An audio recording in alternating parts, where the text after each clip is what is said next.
Au nom du Père, du Fils et du Saint-Esprit. Amen. Je vous salue Marie, pleine de grâce, le Seigneur est avec vous. Vous êtes bénie entre toutes les femmes, et Jésus, le fruit de vos entrailles, est béni. Sainte Marie, Mère de Dieu, priez pour nous pauvres pécheurs, maintenant et à l'heure de notre mort. Amen. Notre-Dame de la paix, priez pour nous. Notre-Dame de la famille, priez pour nous. Saints anges gardiens, veillez sur nous.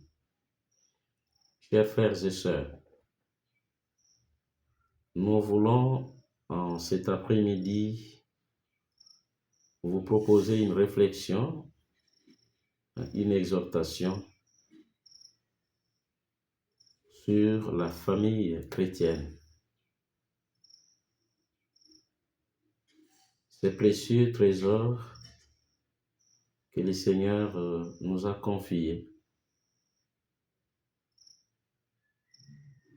Une famille chrétienne appelée à garder confiance et à être artisane de la paix, comprenant que par la famille chrétienne, nous entendons ceux qui en font partie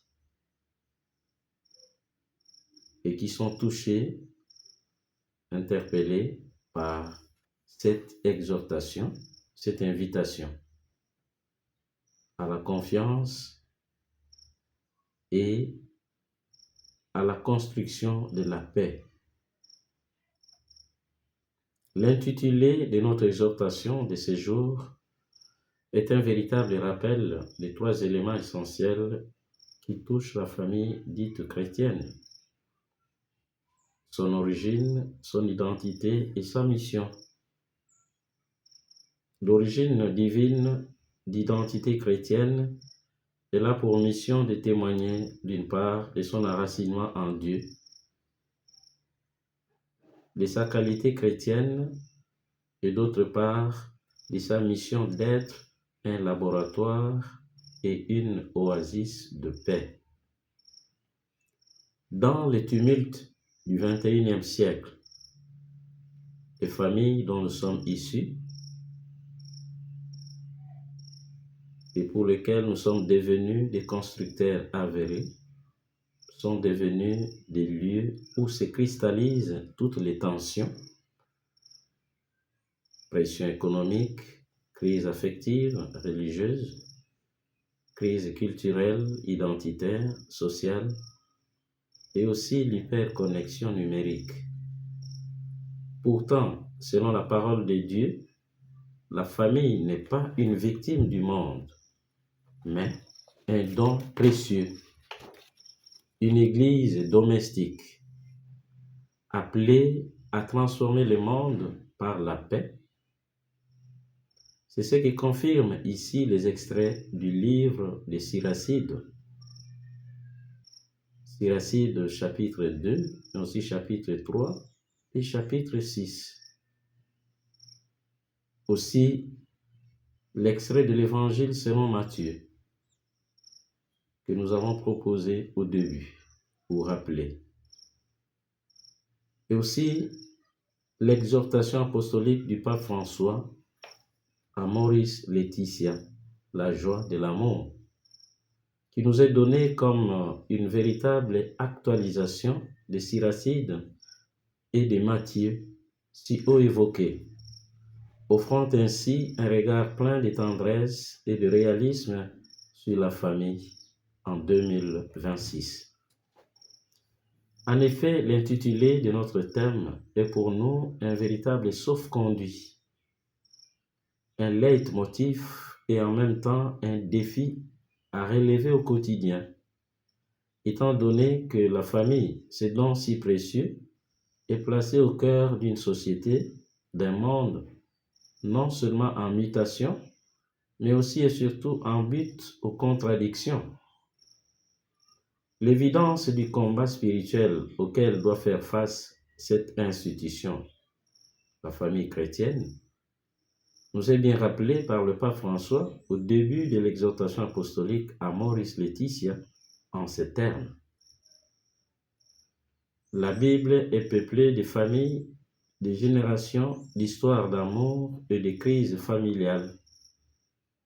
Ainsi, traversant vents et marées, moments de joie et de tempête, la famille chrétienne est appelée à garder confiance en Dieu et à s'engager à travailler ardument pour sa propre protection, pour sa promotion, pour sa dignité, se constituant en un laboratoire, en une pépinière et en une oasis de paix.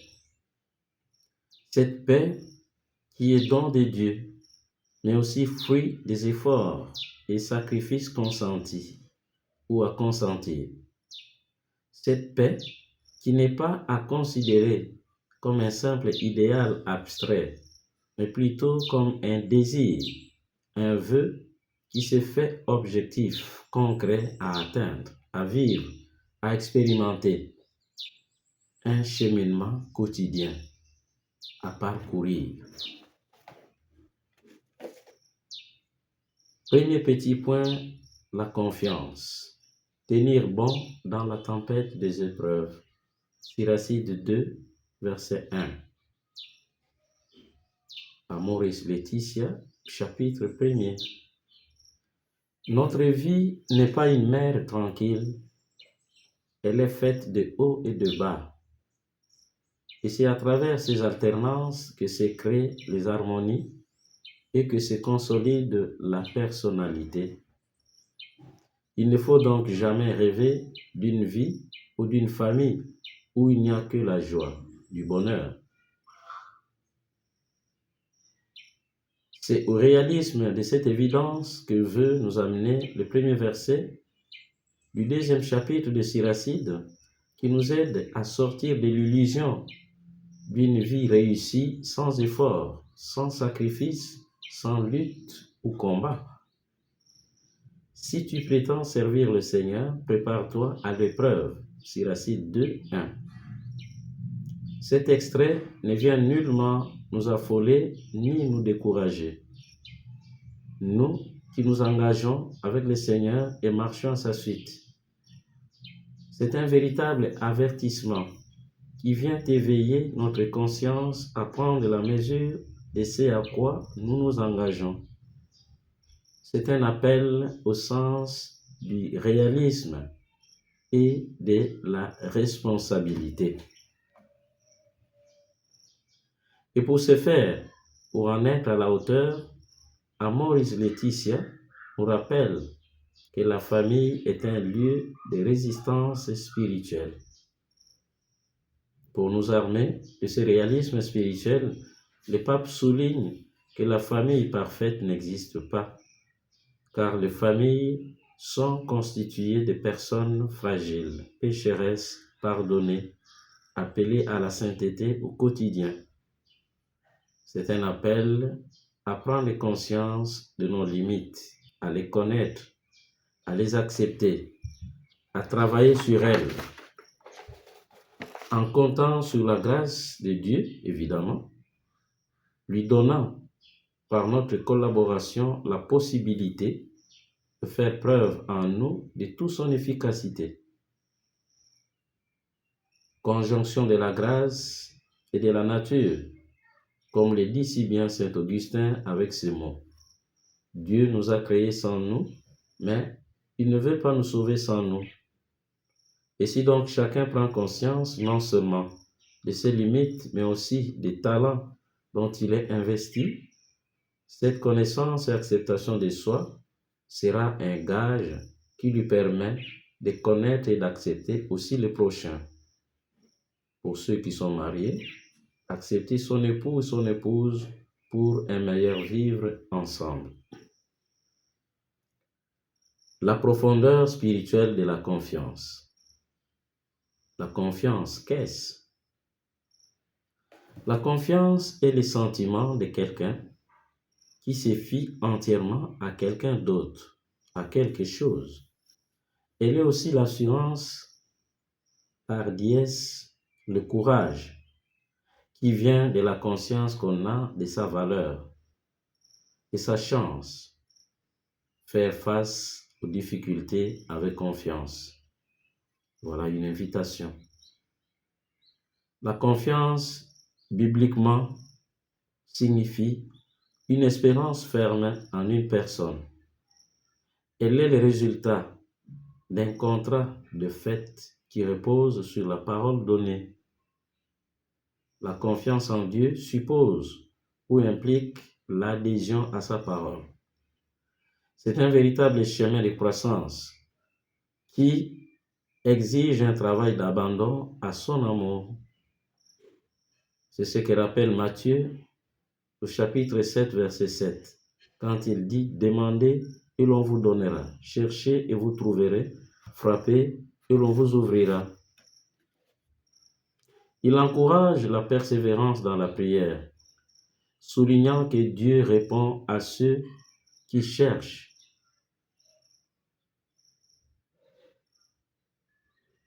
Qui trouvent et qui frappent à sa porte, en sachant que Dieu est le Père par excellence. C'est bon Père qui donne de bonnes choses à ses enfants. En effet, la confiance n'est pas une absence de peur, c'est une décision. Et en 2026, la confiance chrétienne signifie ne pas céder au fatalisme face aux crises diverses. Un exemple concret, imaginons un couple traversant une période de chômage prolongé. Garder confiance ne signifie pas, dans ce cas précis, nier la difficulté, mais plutôt refuser que l'inquiétude financière devienne une source de mépris de l'un envers l'autre. Garder confiance, c'est savoir transformer l'épreuve en un temps de prière commune renforcée, où l'on s'appuie sur la prudence plutôt que sur ses seuls comptes bancaires. Quelle attitude à cultiver lors de moments de tempête ou des épreuves au sein de nos familles? Rester droit dans l'adversité. Siracide 2, verset 2. Cela signifie protéger les enfants des angoisses des adultes, en leur montrant que la vraie sécurité familiale repose sur Dieu et non sur le bien matériel. Garder confiance, c'est aussi savoir se préparer au combat quotidien, en comptant sur l'aide de Dieu, mais aussi sur ses efforts, ses capacités, aptitudes, ses initiatives, et sur ceux de son époux ou épouse et des enfants. Comme nous le savons si bien, servir le Seigneur n'exclut pas les difficultés, comme le démontrent si bien ces paroles de Jésus, que celui qui veut me suivre prenne sa croix. C'est ici une invitation à cultiver la capacité d'assumer les exigences et les conséquences de ce que l'on embrasse comme forme de vie. La famille est aussi un terrain d'épreuve où l'on est appelé à être éprouvé, comme l'or au feu. Une épreuve de la foi, de l'espérance et de l'amour. Garder confiance, c'est faire preuve de persévérance, d'endurance, se tenir bon et ne pas vaciller quand surgissent les tempêtes multiformes, quand frappe à notre porte l'obscurité que génèrent les maladies, les tensions, les diverses crises. Garder confiance, c'est espérer contre toute espérance. Référence faite à Abraham. C'est garder ferme notre foi. C'est croire que Dieu n'abandonne jamais ceux et celles qui espèrent en lui. La confiance, qu'est-ce sinon le ciment qui empêche la structure familiale de s'effondrer? Gloire au Père, au Fils et au Saint-Esprit, au Dieu qui est, qui était et qui vient, pour les siècles des siècles. Amen.